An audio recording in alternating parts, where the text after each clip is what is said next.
By the way, my name is Doug Thies, and I'm the founder of IT Leaders. I've got a special speaker who is going to present an opportunity for you here for the first 5 minutes.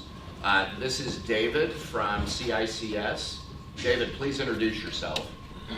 Hi, I'm Dr. David Waugh, and I am from Ball State University. I am currently serving as the interim director for the Center for Information and Communication Sciences. If any of you know Dennis Trinkle, he was the former director before he left and moved on to Tech Point. A little bit about the center. We have both a graduate and undergraduate program that's kind of are at the crossroads between technology, business, and leadership. The degree to which we focus on each depends on whether we're talking about graduate or undergraduate. At the graduate, definitely much more about leadership. At the undergraduate, much more about technology. So one of the reasons why I'm here today is I am trying to tap into that IT leadership aspects from industry. Ball State offered up a wonderful retirement package to a lot of our senior faculty, and with the severance of 150% of your base salary, it was an offer that they couldn't refuse. Yes.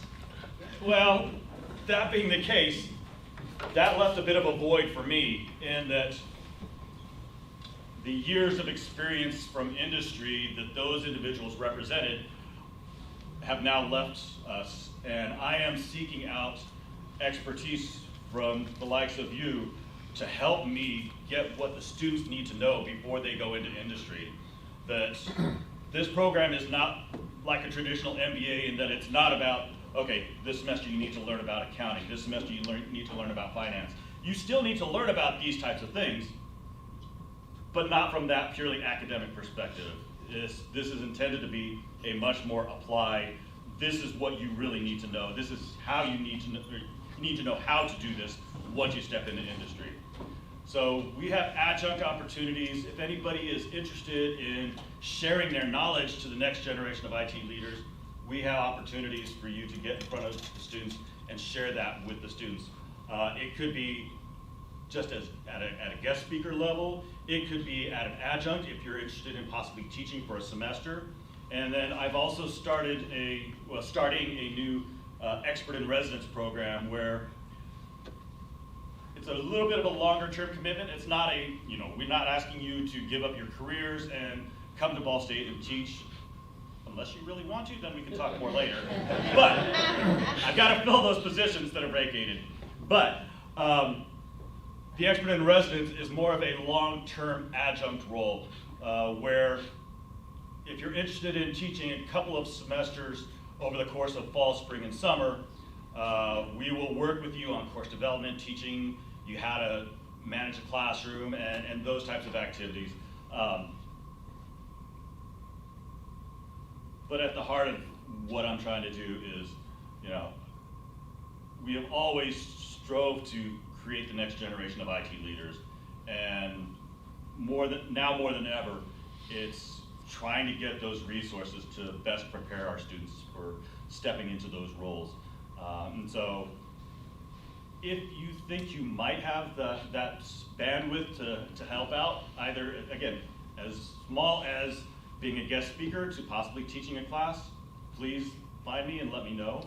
But I also have other opportunities that I can help you because we have a talent pipeline, and I know that that's a big issue in industry.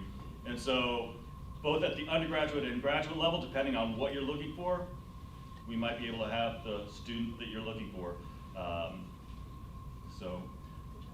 Thank you, David. That's it. Thank you. I'm going to include David's email address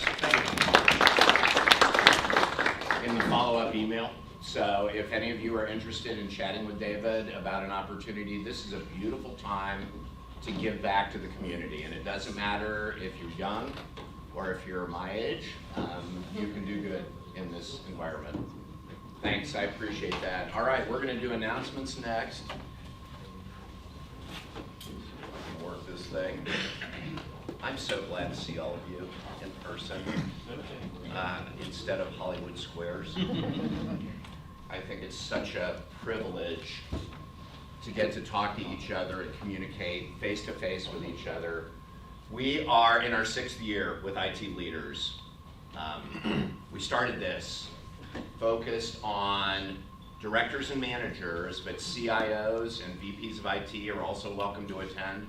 Anybody who has technology direct reports is really eligible to come to this meeting. You may see a couple of service providers in the room. They attend because they have direct reports in technology and they are working on their leadership skills. If they are ill-behaved, I would like to hear about that. We unfortunately have had to kick a couple of out because they saw this as a place to execute on business development rather than to improve their leadership skills. But if you wondered why there are a couple of service providers in the room, that's why. This group was founded with 3 goals in mind. Networking, right?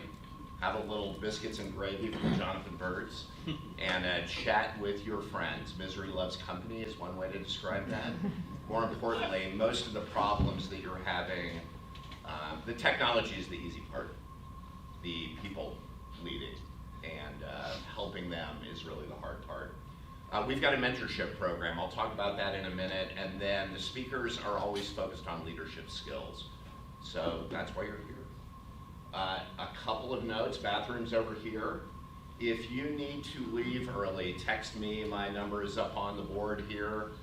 We are going to have a couple of the Expedia people who walked you back in the room here, so we can get you out of the room if you need to leave before 10 a.m. And here's my phone number again if you need to text me. We are recording these events. You probably saw our videographer. We started this late last year when we came back in person. And these meetings are not live streamed, but they are recorded and they end up on Expedia's YouTube channel. We will follow up with the link to the recording in a follow-up email for each of you who have attended and for everybody who registered. The check-in procedures are a little bit arduous. When you get the email from our Envoy system notifying you that you have been registered, if you do the link from there and do the pre-registration, you get a pre-printed badge and you don't have to wait in line. So, and once you do that, that's taken care of. Same great catering. I mentioned Jonathan Birds. I'm a big fan. They do a great job for us, and thank you, Chelsea, for giving great service for us. If you like what you see, please take pictures of this event. I would love for any of you to take pictures this afternoon. I don't always have the flexibility to do that. And share. I think we've got about 40 people in the room, maybe a little bit more. So this is the biggest group we've had since before 2019. And I love every minute of it.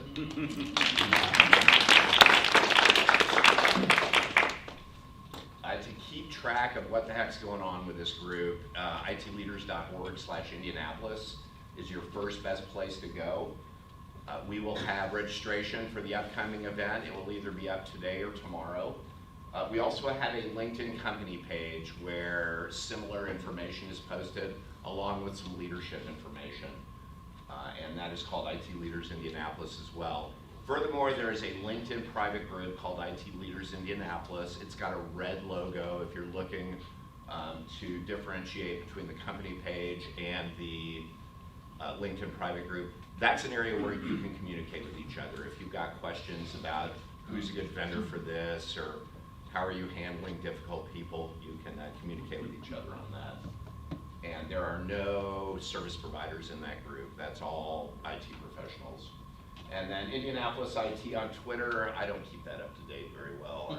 I stay away from Twitter, so still exists. I can't tell you how up to date it is. Rusty Maynard manages most of this. He was hoping to be here today. He is up to his eyeballs in work right now.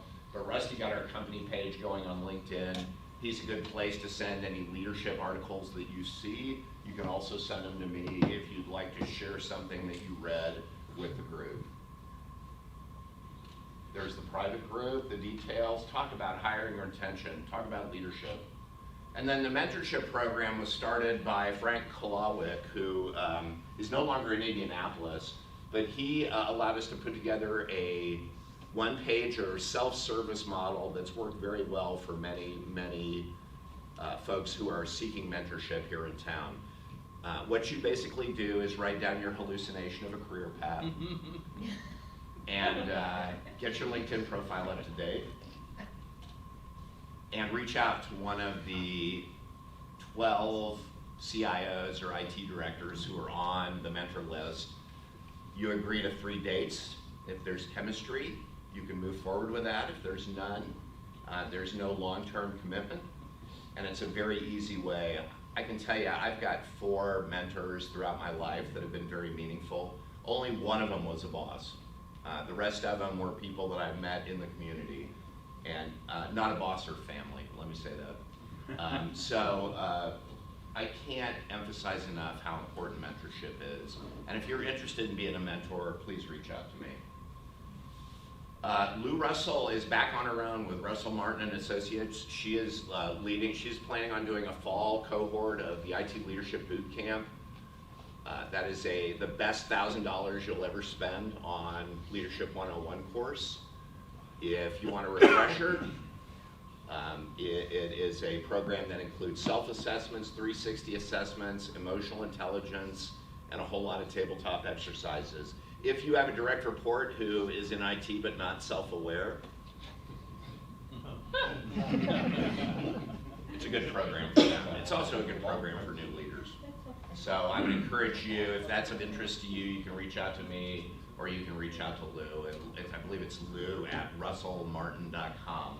But you can use me as a conduit to get that. And we don't have dates quite yet. We're trying to get a cohort together. We typically need about 8 in order for it to make sense. There's a few of you who have attended the boot camp, correct?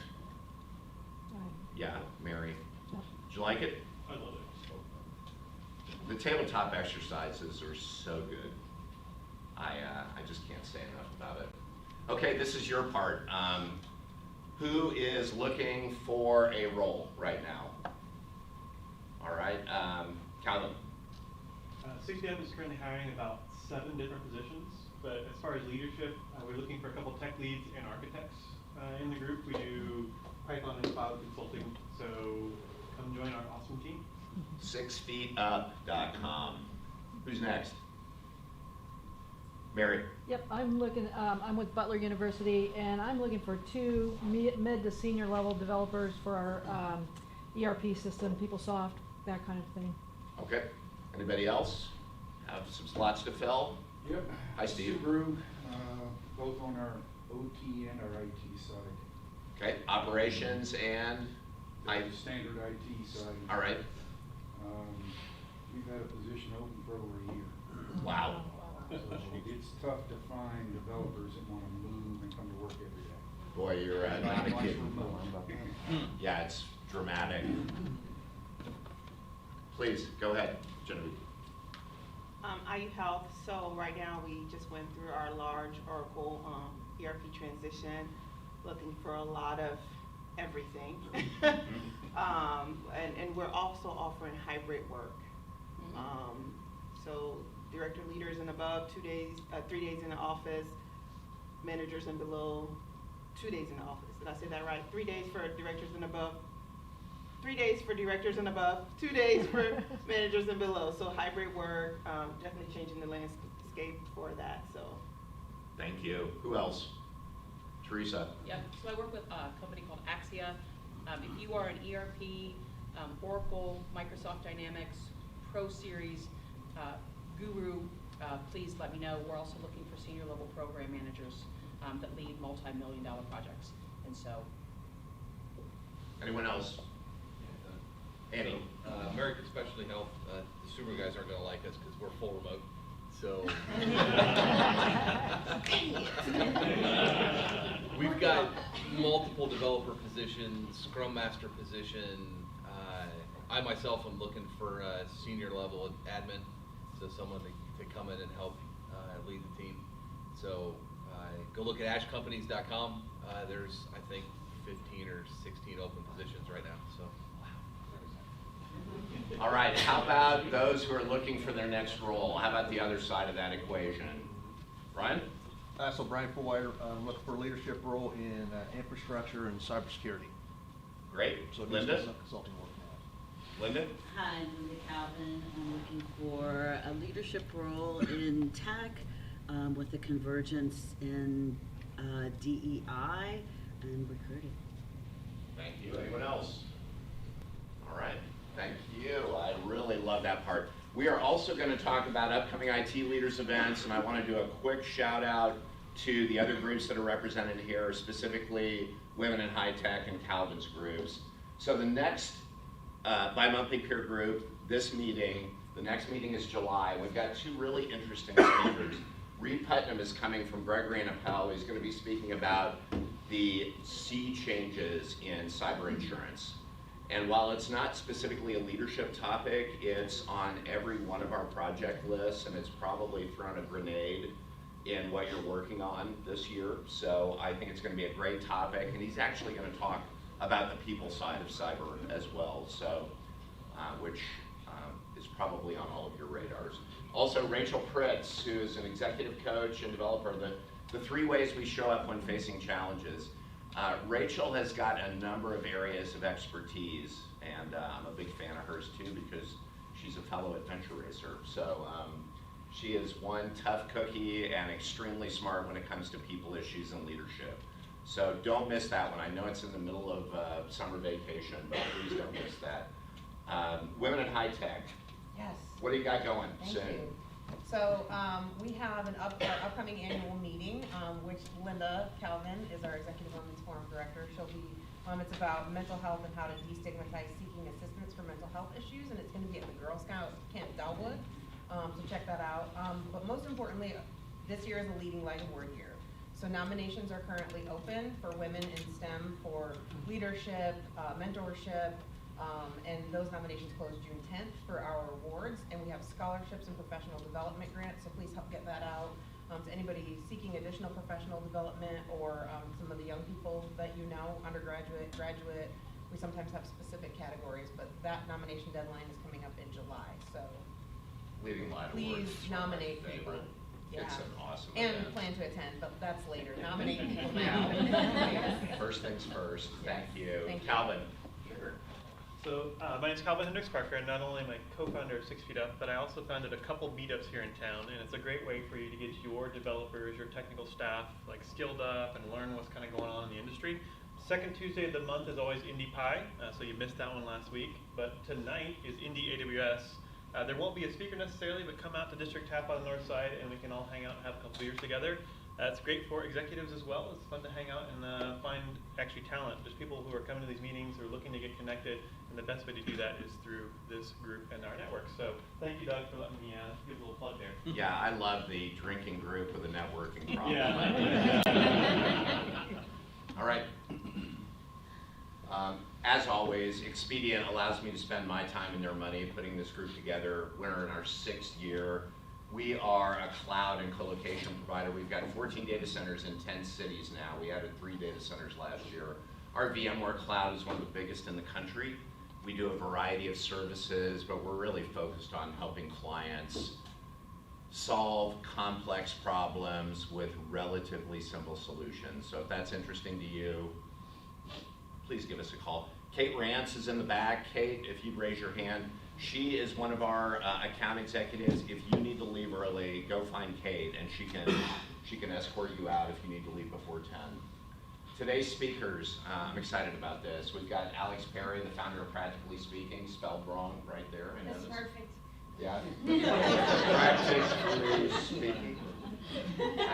How do I lead in a hybrid environment? Thank you for the beautiful segues, everyone, on the hybrid environment topic. And then Pete Williams from Butler University is going to talk about entrepreneurial IT innovation. Alex, let me switch the presentation, and it is all yours. I think leading in hybrid, I mean, I don't know how y'all felt, because you're IT people, I'm not IT people, but I kind of feel like we were all about 6 years old when COVID happened and the pandemic happened, and we had to launch forward about 10 years. I think that's what the research said, is that this has launched us forward about 10 years.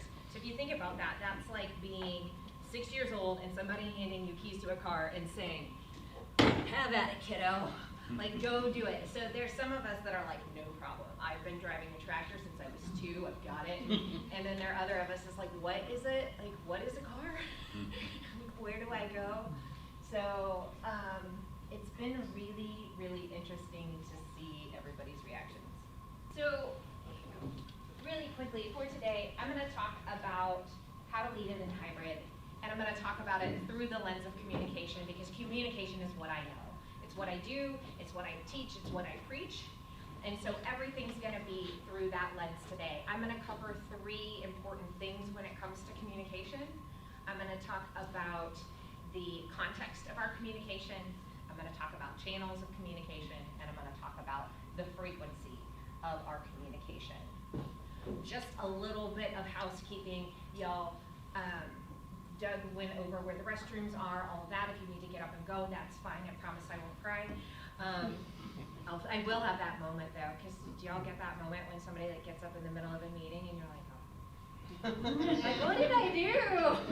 And like, had nothing to do with you. Like, they just literally had to go to the bathroom, but you immediately like absorb that. Is that just me, or is that other people that might just?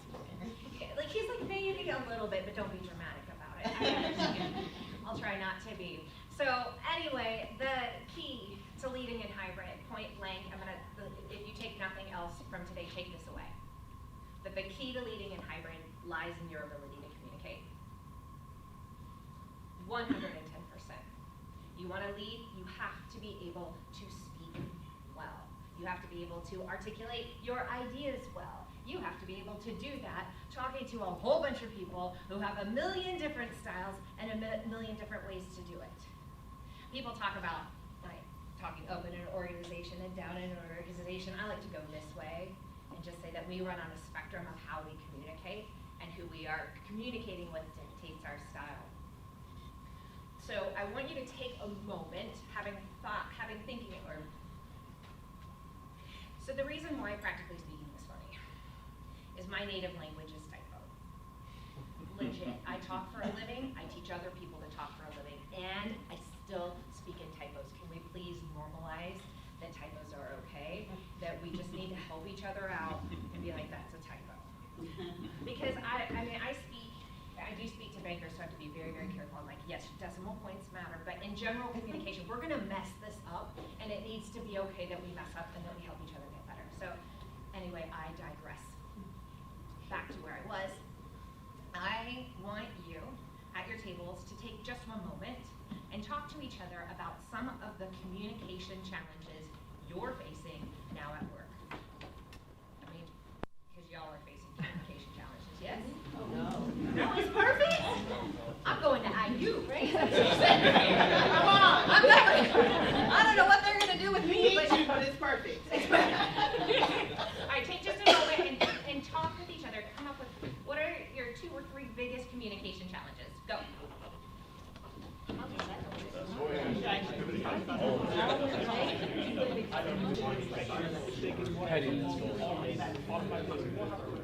Because it feels more formal when it was more casual. I think one of the challenges. A quick way to get people to talk is to ask, like, what's going wrong? So a few shout outs, and am I allowed to give away prizes? You bet. All right, so what did you say? I was like, what? I'm always up for prizes. You're up for prizes? You haven't seen what the prize is yet. You might have sometimes. It was, no, I digress. All right, who wants to share a communication challenge? First response gets a prize.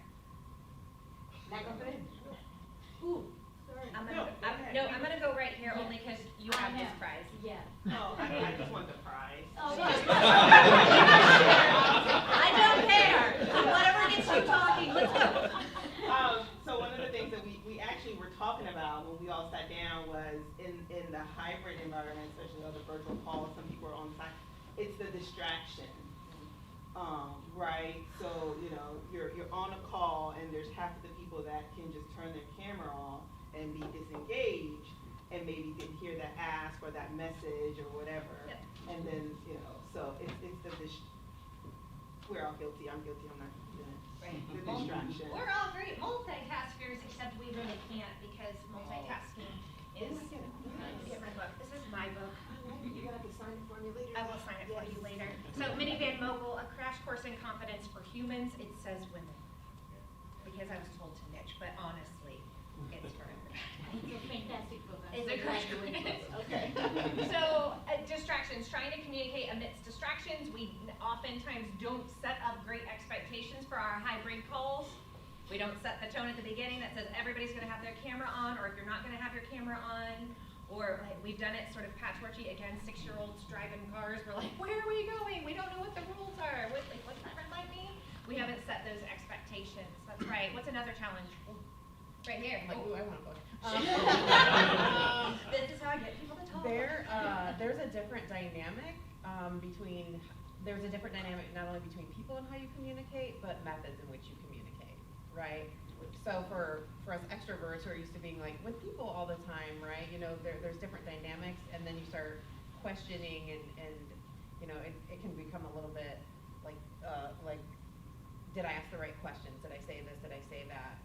And so being hybrid, being remote for so long, and then going back to in person, trying to really get used to what a hybrid looks like.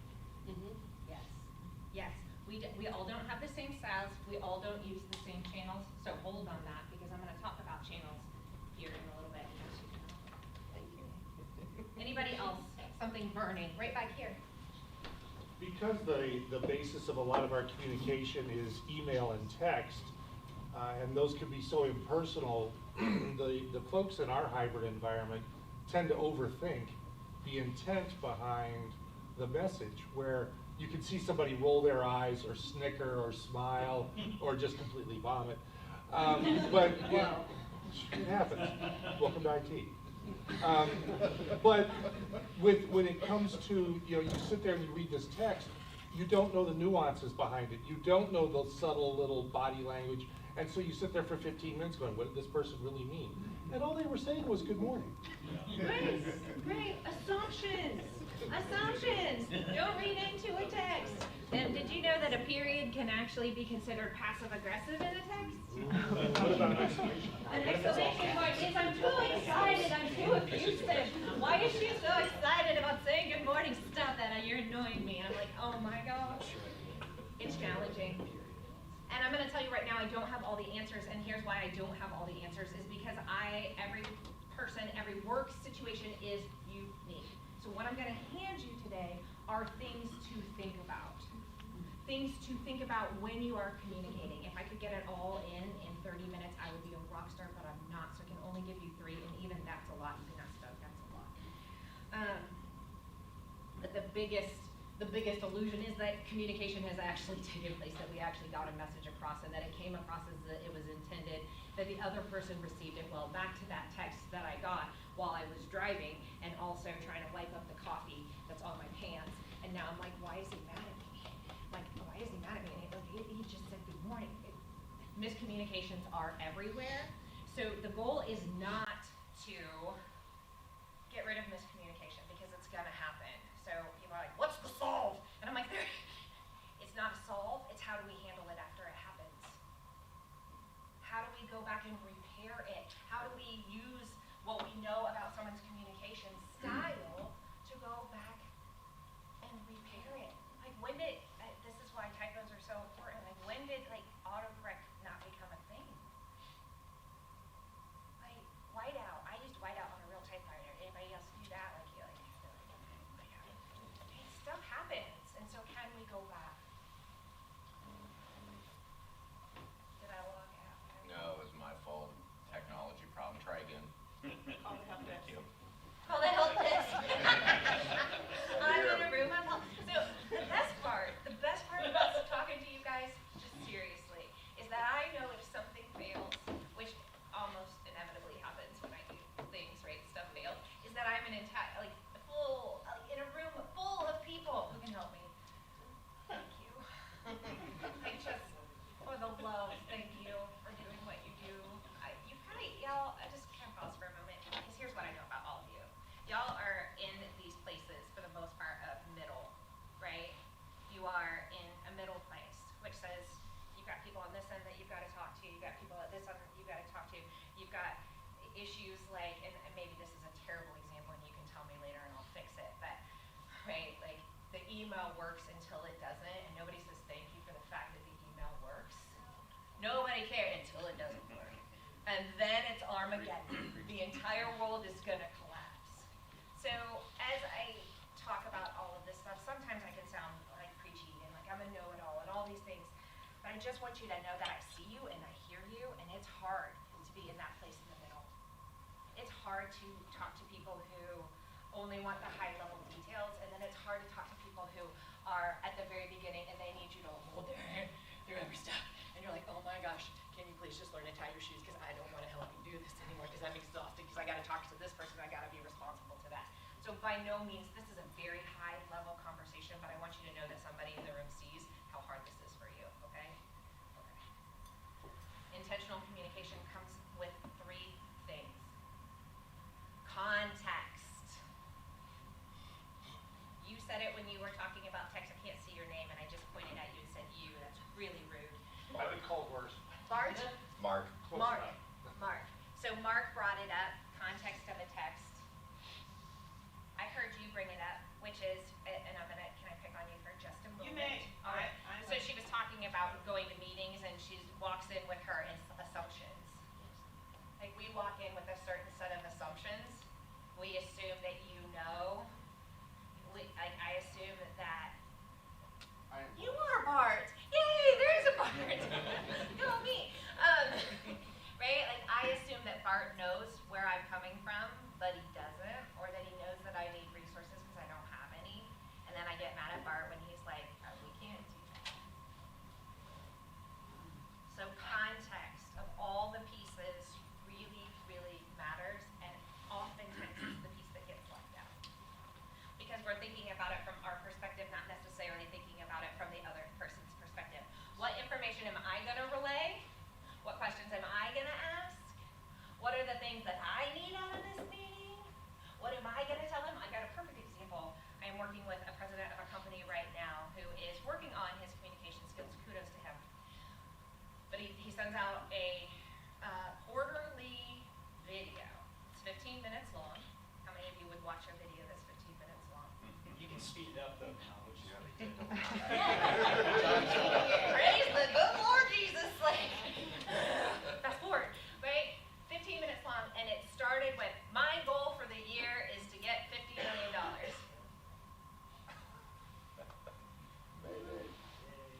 Bail, right? Like, wait. I'm like, well, thanks. I'm glad that's your goal. I thought we were having a conversation. I thought we were talking.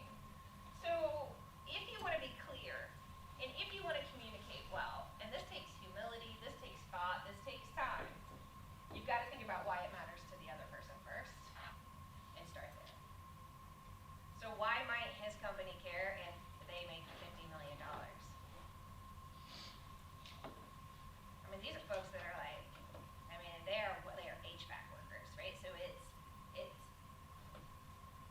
what's this going to do for my paycheck? What's this going to do? Like, so if I'm talking to a direct report, what's this going to do for my current role? What do you need from me? How is this going to impact me? And if I'm talking to an executive leader, it's how is this going to impact the company? And ergo, that's you, because you're the leader of the company, right? Bottom line piece. The second piece, when we think about context, is being concise. What's your point? Y'all, we're Midwestern, so this is hard. And we're all experts, right? You are all technical geniuses. I know this. You know your stuff better than anybody else, and that is a blessing and a curse. Because it makes you invaluable in your company, and it also makes you annoying, because then you want to tell me all the details, and I can't handle them.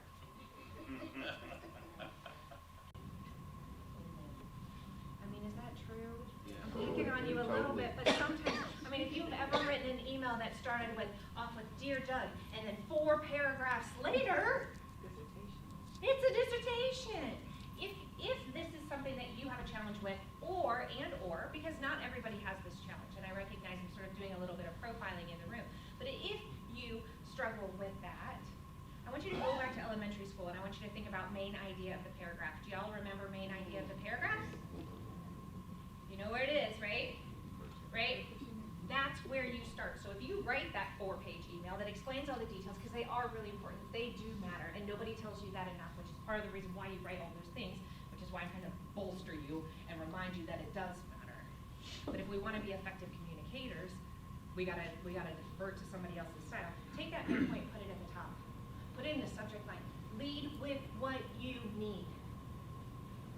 Lead with what you need. Lead with your main point. It's just like what I did today. I said communication is the key to hybrid leadership. Communication is the key to leadership, period. If you start with that, then people have a place to go. If you need something from a leader, like I need something from Doug, I'm going to start with, Doug, I need a referral to Jeff. Because I want to sell him everything I've got. Probably not that, but, right? I need a referral. I want this. Here's my question. Here's my problem. That will make you a much clearer communicator. And if you have a direct report who's communicating that way, guide them. Show them something different instead of just complaining about them behind their back. You're like, good Lord, why does he send these long ass emails? Oh, sorry. Can you believe that? But okay. Y'all follow me? Y'all have questions? Thoughts? Does this make sense? It's good, right? Here's the last piece. Use plain language. Now part of me wants to giggle because I'm in front of an IT group. For the love of all things good and pure, please, I don't care that you use acronyms, explain them. Because if you Google search what IT means, and I've said this here before, and I'm going to say it again, I won't preach like I'm preaching. IT. I come from a hospital setting. Do you know what IT means to me? Infection. IT. No, IT, it's individual therapy. I'm a therapist. I'm a speech pathologist by background. It's individual therapy. Wow. So when you say IT, man. All we That's need. pretty much what we need. Right. It still means it. Not that kind of, I mean, it could be that kind of therapy. It could be that, right? But in all seriousness, we make a big assumption that everybody at the table knows what our acronyms mean, and the truth is you could be the leader of the company and not know what it means. You could be the brand new person, and both y'all are in the bathroom Googling like, they said da-da-da-da-da. What does that mean? What does MAGA mean? I don't know. I don't know what that means, so I need to explain it. It takes 2 extra seconds, and it makes you look like a rock star. It makes you look like you care. You care enough to explain it. It is not annoying. Repetition, we're so afraid of repeating ourselves. We're terrified of it. Because we, like in school, we had to like sit there and answer a question, and don't repeat yourself, and don't make me repeat myself because you weren't smart enough to get it the first time. And then you feel dumb because you're like, well, I wasn't even listening the first time. I was doing probably Facebook while you were doing your meeting, right? Like, I wasn't there. Explain acronyms. Recognize that not everybody in the room uses them, right? Reduce jargon. And here's my simple rule. Like, this is simple. Fewer words per sentence, fewer syllables per word. That is not dumbing it down, that is leveling it up. That shows that I took the time to think about how my message might be interpreted. I didn't speak my language, I spoke yours. That's leveled up communication. Questions or thoughts on that? Go. One thing that I've noticed is really detrimental to communication is when you say, yes, we need to do this, or you generalize it. Because I'm like, what's the next step, who's responsible, and what's the timeline, right? Yes. And so when you use general statements, you're like, oh, we, right? You're doing the scarecrow thing. You're like, oh, they were talking to Cody. So being really specific, especially if you're addressing a group of people about who you expect to do what. Because if you say the royal we, everybody's thinking somebody else is doing it. Y'all experience, you call that the royal we. The royal we. I like that. Whoa. I mean, that's powerful. Like, we're gonna do it, which often means the person talking ends up doing it, and then they're resentful. And your project managers are like, okay, who, when to do, you know? Yes, and often that needs to be repeated. So again, I'm gonna bring you back to repetition is not a bad thing, repetition is kind. And we'll get to that when we talk about frequency. But channel. Let's play a game. You guys up for a game? Sure. All right. I want you to start calling out all the different communication channels that you use at work. All right, are you ready? Teams. Zoom. Zoom. Slack. Slack. Slack. Text. GitHub comments. Comments? Yep. Face-to-face. Phone call. Telephone. Hangouts. Yep. Keep going. Hangouts. What? Walk up, Walk. talk to somebody. Oh, walking up to, Person. yeah, in-person communication. Post-it notes. Post-it notes. Jabber. Keep going. Snail mail. Snail, oh, postcard. She's like, what? You've got blogs, Blogs. Twitter, Twitter. Social media. Take your pick. Right. LinkedIn. I think the last group I did this with, we came up with 15 different channels that we could potentially communicate a message to. When people ask me, how do I cut through the noise? I said, the first thing you need to consider is maybe you are the noise.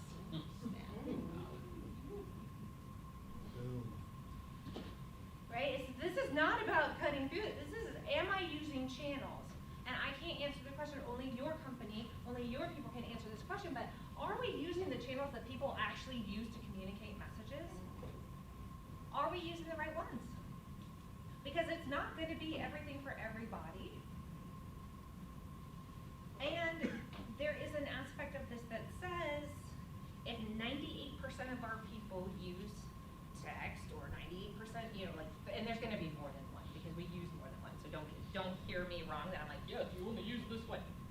I don't promote any particular kind. I'm like, I'm for what works for your people. I was with a woman last week, and for 95% of their population responds to benefits, like benefit information via postcard. So when Doug said mail, there are still people that use mail and still benefit from mail, and it's a real thing in their company. Your bigger question as leaders is, what's the channel I need to use to talk with the person or people that I'm trying to talk to? So if I'm talking to an executive level leader, people are always like, why don't the doctors email me back? Like, have you ever seen how big a doctor's email inbox is? They're not going to email me back. You've got to find a different channel. Well, when I respond, via text, back to what Mark said, somebody's crappy about it. Change the channel.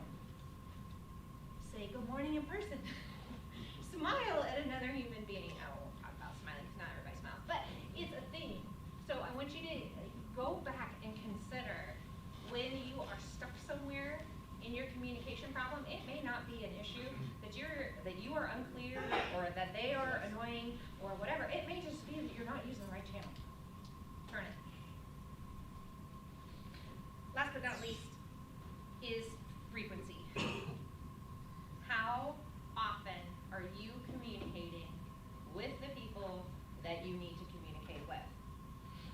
This is tied a little bit to channel because oftentimes we think if we just blanket it, then we'll catch them somewhere. Has anybody ever thought that? Does that work? He's like, sometimes, Alex. Let's have a conversation about it. Want to face to face? We can over coffee, or if you want to text it, we can do it that way too. But that's often misinterpreted. But frequency. What? There was a giggle. Share with the group. So it was misinterpreted. It was misinterpreted. Yes. It can be, like, our messages get misinterpreted. Repetition does not mean dumb. Repetition means I care enough to say it more than once. I care enough to make sure that you understand, care enough to make sure that you can ask questions, and care enough that I'm willing to do the hard work around making sure that everything is understood. Do you know how long it takes to socialize an idea within a company, roughly? 2 years. 2 years. Y'all talk about, why aren't things moving so slowly? Because we're humans. We don't move very fast. It is tricky. It is difficult. Before I get to questions, and I have about 4 minutes. Gallup's most recent poll on communication asked folks how their companies were doing. 7% of U.S. workers agreed, only 7% agreed, that their employer's communication was accurate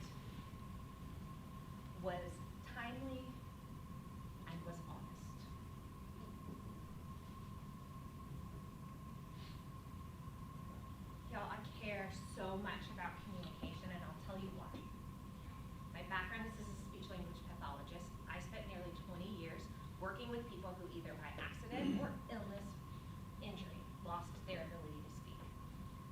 So I want you to think for a moment, just for a moment, because we don't have very much time, I want you to think for a moment about what you would say today if you knew that tomorrow you would never speak again. Who would you listen to tomorrow if you knew that they would never speak again? Our communication matters. It is not an endpoint where I have mastered it. I am always working to get better at it, and I'm always working to make sure that I am learning from other people about their styles, what's important to them. I'm listening to them, I'm showing up for them. So, the key to leading effectively in hybrid lies within your ability to communicate. I have exactly 2 minutes left. Y'all have questions? About 1,000. We'll have coffee, but too, real life in person and stuff? I have a comment. I don't, Yeah, it might be a comment. question. Tell me So- what you're taking away today. Tell me what you're taking away today. So I'm taking away what you said earlier about when somebody's doing something, sending you a long email, make it a coaching moment instead of complaining. Like, you know, hey, next time pick up the phone and call me. Yep. Because this dissertation I did not understand when I got to the I can't read conclusion. that many words. Play dumb. Yeah. People laugh at that. They're like, that's so many Yeah. words.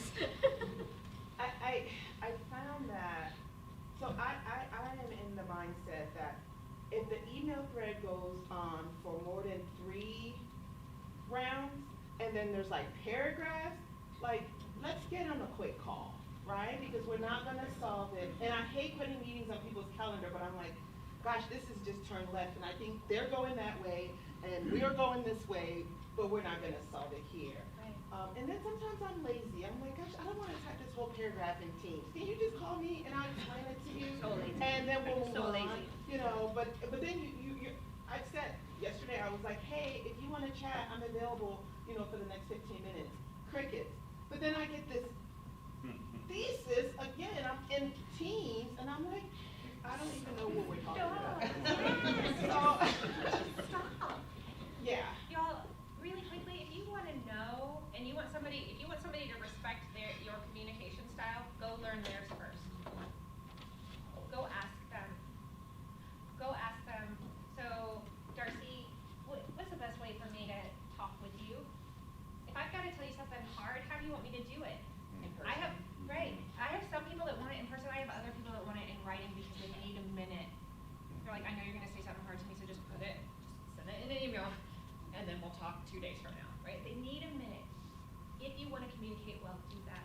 Y'all, I send out a weekly newsletter full of communication tips. I would love, love, love, love, love, love to have you join me. I have 27 spots left to get to 1,000. That's also, I have a super secret reason, but I would love to have you join me. Thank you very much. Thank I you. appreciate your.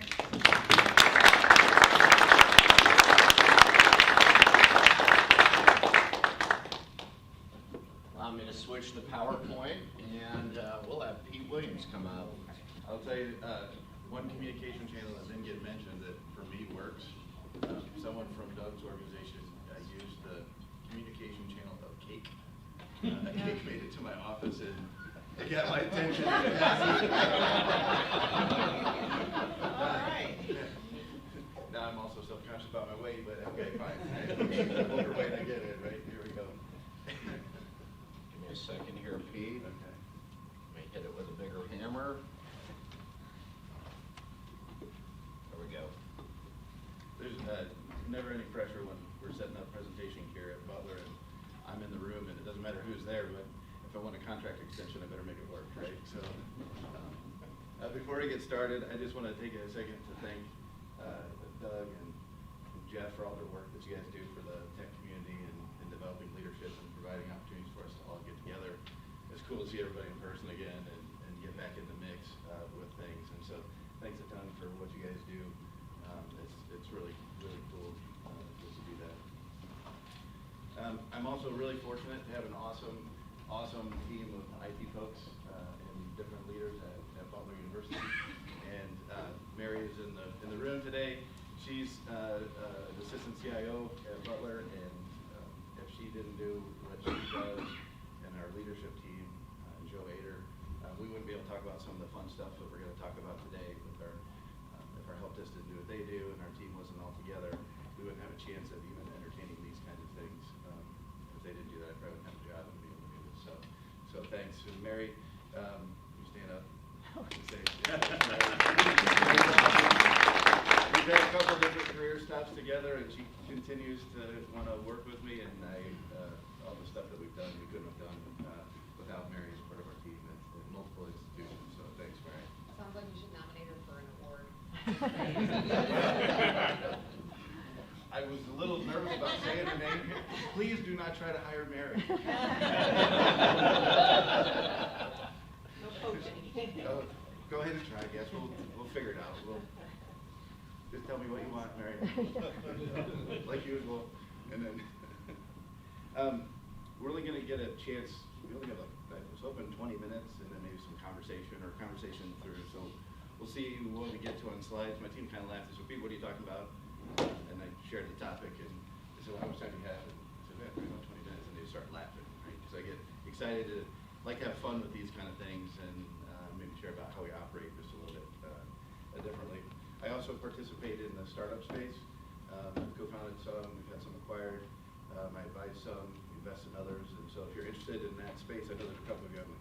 Maybe we should talk afterwards. I'd love to hear your story and learn from some things that you've done and ask you some questions. But that's a whole other thing, another day. But I'd love to talk more about that at some point. So first, I'm here to represent Butler University today, but I have to talk about Ball State for just a second. Oh, yeah. I am a proud CICS grad, so if you can connect with David today, please connect with David. They do all kinds of awesome things. CICS changed my trajectory professionally.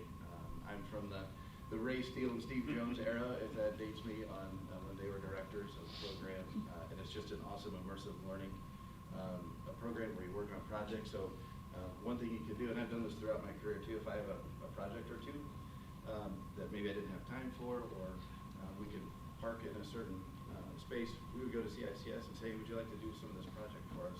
And they would pull their talent in and work on it, and they did great work for us and helped us make some pretty important decisions on choices of tech and a bunch of other things. So consider even approaching CICS with a project. They do lots of project work. So anyways, thanks. It's great to meet you. I wasn't going to go that far with my plug, but thank you. So I was very fortunate to find the CICS program when I did.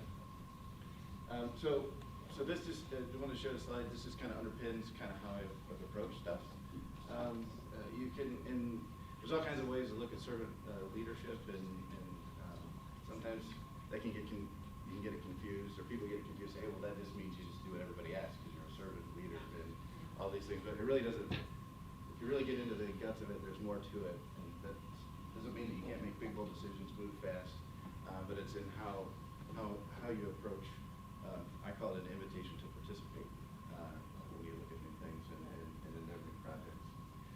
Real quick, Gartner says, I like this slide. Gartner says, if you want to be a good IT leader, there's 3 crazy jobs you got to master. I don't know if I'm any good at any of these, but I think back on different projects, I'm like, yeah, we had to do that one. Yeah, we had to do that one. And so just some food for thought from an IT leader perspective. My version of that, my wife and I have 3 young daughters at home, and so instead of hostage negotiations, et cetera, for me it's the CIEIO. The song goes, we sing it at home, and I change it to that.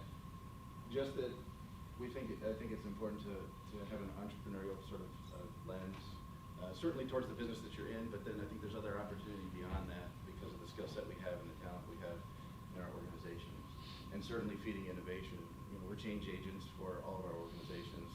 We operate probably the widest office that goes across all the different departments of our spaces, and then we go deep into business process and product and all kinds of functions. So if you're going to make change and you have a change management office, we can help make change and innovation happen. And a lot of times we talk about it that you don't necessarily have to have, we have a technology toolkit that we can always bring along, but we try to bring that second. and bring organizational knowledge first with business acumen for what we're working in. Just a quick university perspective. Butler University has found an awesome founding mission, being founded in pre-Civil War America, Indianapolis, Indiana, by an abolitionist who believed everyone should have access to quality education. Academic capability should be the only criterion used for determining admission acceptance. So there's some really cool things in our history that we get passionate about how we serve that mission. So I wanted to share that in part of our why. It's really important. So in IT, we try to have a culture of enablement, and really, I'm looking at Mary, I'm waiting for her to start laughing, and like, okay, how far off is he going on the fun? We try to say, no matter what we're doing, let's just have fun. We know we have an amazing mission, we have great people, we can work on cool projects, so let's have fun while we do it, and let's work with cool people. But as we do that, we're fortunate with the people we have, but it's an invitation to participate. So we're always open. It doesn't matter about title, it doesn't matter position, it doesn't matter role. If you want to participate, we try to keep the door open for everybody to just come in with ideas. I want to know when I'm wrong a lot, and with everybody having a comfort to come and say, hey Pete, I think we missed this, or this could be stronger, or there's some pieces of information that I found out that I don't think anybody else knows, how could this factor in? And we all get stronger for it. And I'll share a simple example of our org chart. I'm sure everybody loves to talk about org chart and rearranging that thing and all the emotions and things that can get tied to it. So I'll share a little bit about what we did there. And our goal is really to enable as much through the organization as we can. Whoever the decision is closest to the work, let's let those people make that decision. We have our mission, vision, objectives, goals, all that kind of fun stuff, but we want to enable the decisions to be as close to the situation as possible. And it's turned out better for us that way. Since we were talking hybrid, we're 2 days a week right now. We do have some open positions. I'll talk about those in addition to the one Mary mentioned. But we're a hybrid workforce. 2 days in the office is our minimum. We have some that do more, some that do a lot more, and some flexibility in that with the 2 days as well. When we first went into the pandemic, we went into a hybrid environment, and we kind of tried to sort of de-stress as much as we could, and we shared with our folks that this doesn't have to be a production. It doesn't have to be professionally set up with your screens and backgrounds. But we did ask folks, if you're comfortable, please turn on your camera so we can see it, because we haven't seen you in a while. And I said, hey, look, we have kids at home, some of us, all these different things are going on. Let's just work together. Well, as soon as I said that, I had my youngest daughter, who was, I think she was, time and space is weird for me since COVID, so let's just call her 2 years old. And she was in her pajamas, she jumped in my lap on a meeting with our whole team, right? And so it broke the ice that it was okay, and I was covering her, a little embarrassed myself. But what ended up happening as we did that was that we got to meet kids, we got to meet pets, we got to meet spouses, partners, and we learned more about each other just by things that were in the rooms. And we got to know a whole other side of our friends that we work with every day that we didn't know. So an example in the org chart. The org chart really isn't super valuable in here, it just reminded me to talk about it. We had to do a reorganization in IT, and it was really just to better align with the way we were functioning at the time. It was a number of years ago when we first did it. It really wasn't a full reorg, and there wasn't layoffs or anything like that. We were just trying to better align to the work we were doing and to make communication channels better, right? That's one we're always doing. And so I have a bunch of ideas now, so thank you. That's awesome. But what we did, instead of just sitting in the director's suite saying, okay, well, here's how this could work, and kind of designing it ourselves, we just said to everybody, hey, we have this thing where we would like to enable everybody to participate. If you're interested in what the org chart looks like and where you report, let's talk about it. And so we did a little bit of design thinking. We did parts of that, and then did some rapid prototyping. We talked about the why. We had a couple of events. We love to leverage the Indianapolis Symphony Orchestra's leadership programming. So we did some focused events around that to go through that exercise and then explain why we thought we needed to readjust. And then we asked everybody over a series of a couple weeks to do some rapid prototyping of how they thought the org chart should be, including where they sat. So everybody would do that. You could do do it as a team, you can do it as an individual, we bring it back together and talk about why that was a good way to go. Every time we would get great ideas, more information, we'd meld it together to sort of a new why, and here's where the base sits now.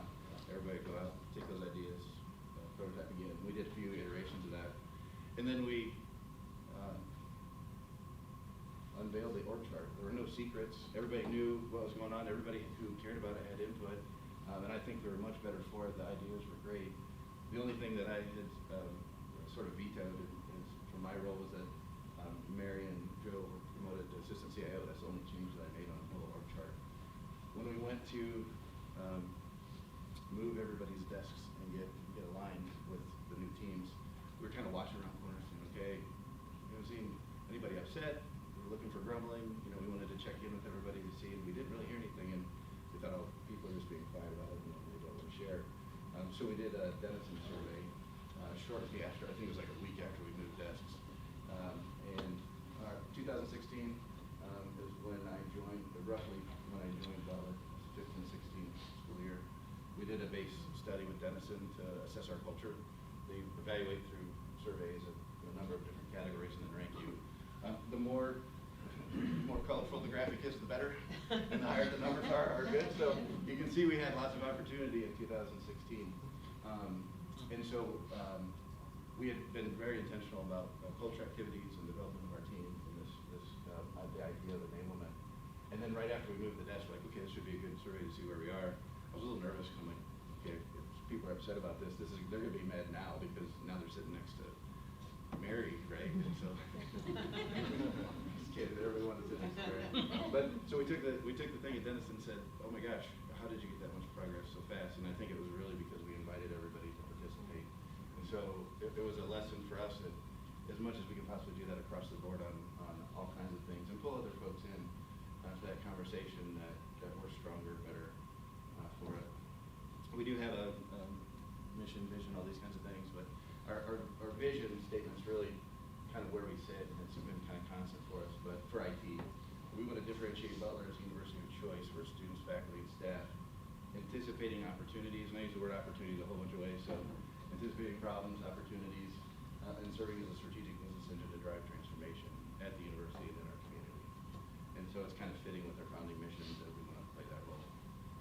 And so if we use that mission, that allows us to step outside those sort of the normal operations of what an IT shop can do at a university. We do intentionally have the university's overall strategy is called the Butler Beyond. Some of those initiatives are actually IT initiatives, and there's other things that are not, and so we map intentionally into that to make sure that we serve that mission. And that gives us some additional freedoms too when we talk about the entrepreneurial side of things. So we create revenue that is outside of our core business in IT. So that means that we generate dollars net revenue that is not part of net tuition revenue, which is tuition, room and board, the typical things that a university will endeavor to do. That's our main business line. We did that because we know that technology costs a lot of money. We'd like to do a lot of transformation. We want to move quick. There's usually a pretty nice price tag with that. And we didn't feel like it's fair to say for all of those things, hey, we want to do something great and we're going to improve Butler for the future. But moms and dads, students, grandparents, you guys are all helping pay for your student. Pay more for this now so we can help people later. And higher ed is in a little bit of a changing market space right now. We didn't feel that adding to tuition was a good way to go about this. So we went out to make some of our own bacon and bring that into the equation so that we could refactor the ROI. It changes it just a little bit if you're bringing in your own revenue and how fast you can move. And other groups you might get to work with.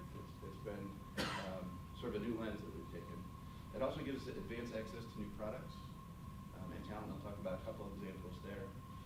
It's definitely speeding a delivery of competitive advantage for us. We can get ahead of some changes that are happening in our current market space. There's quite a bit of turmoil around the value of a college education, how much it costs, what are the icebergs that you have to navigate around as you go through a traditional residential experience.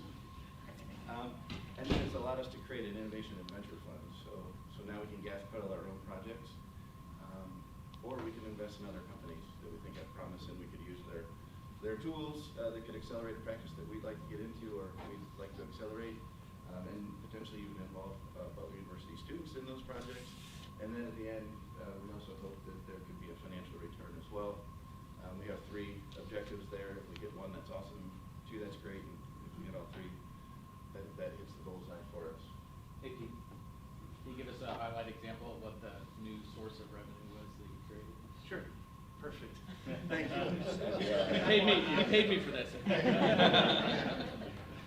Your car will be washed about the time this finishes, but I got to Not fusion.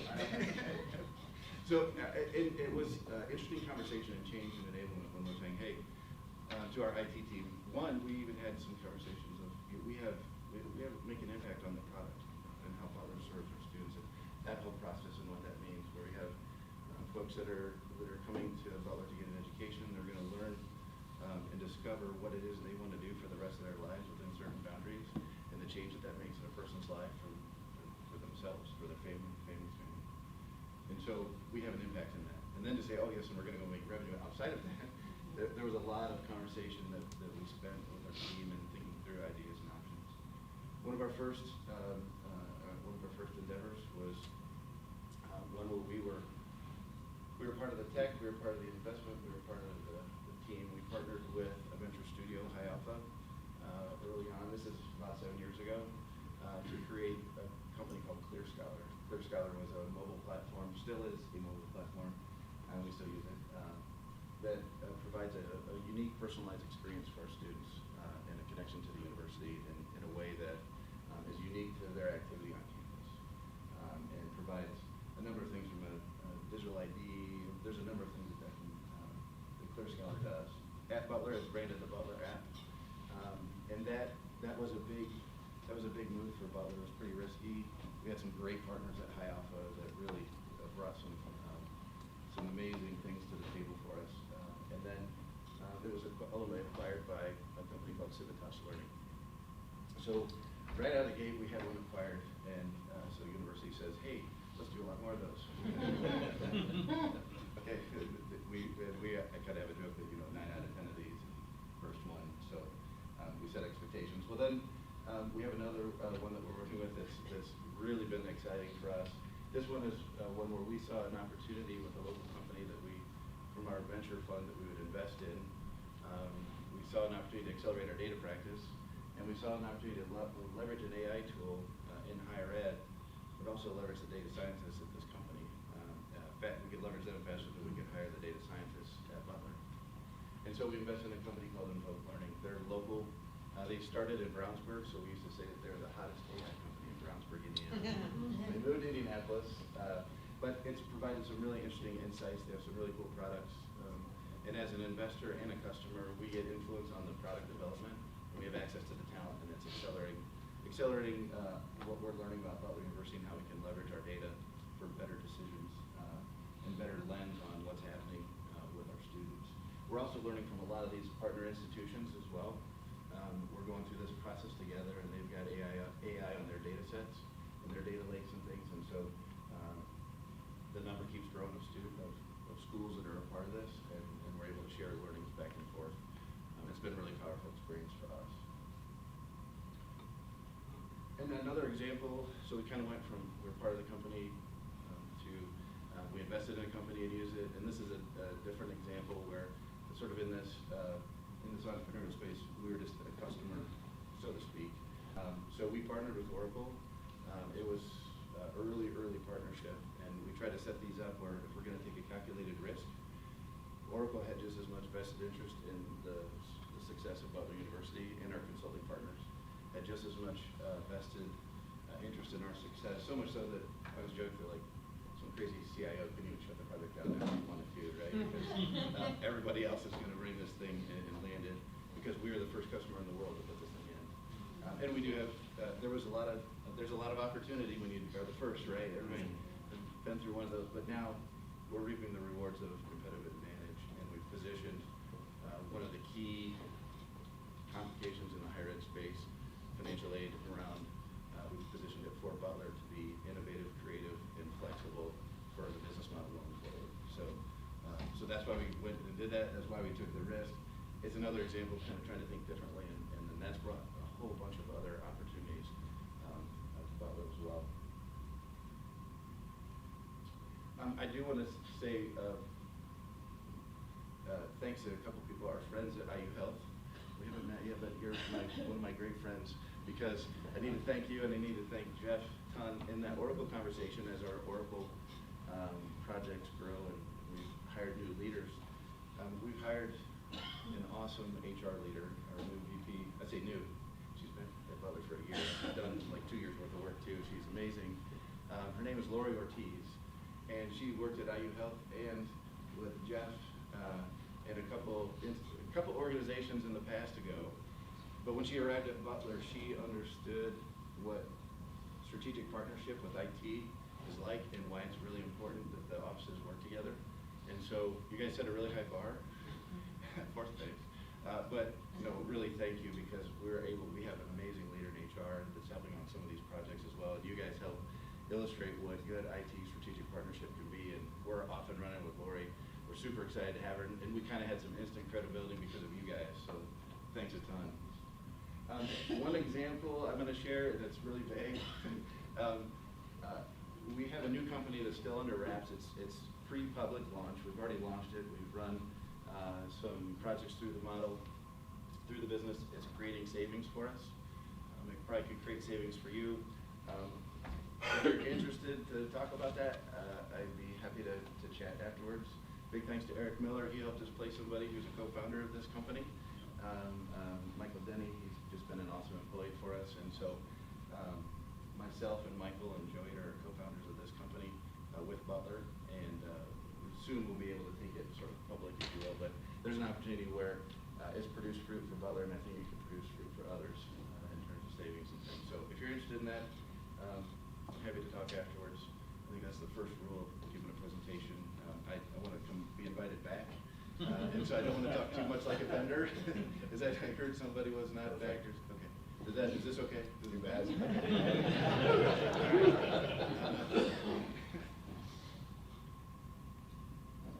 And as a closing thing for questions and things, we do have some open positions. Mary mentioned we're looking for some ERP developers.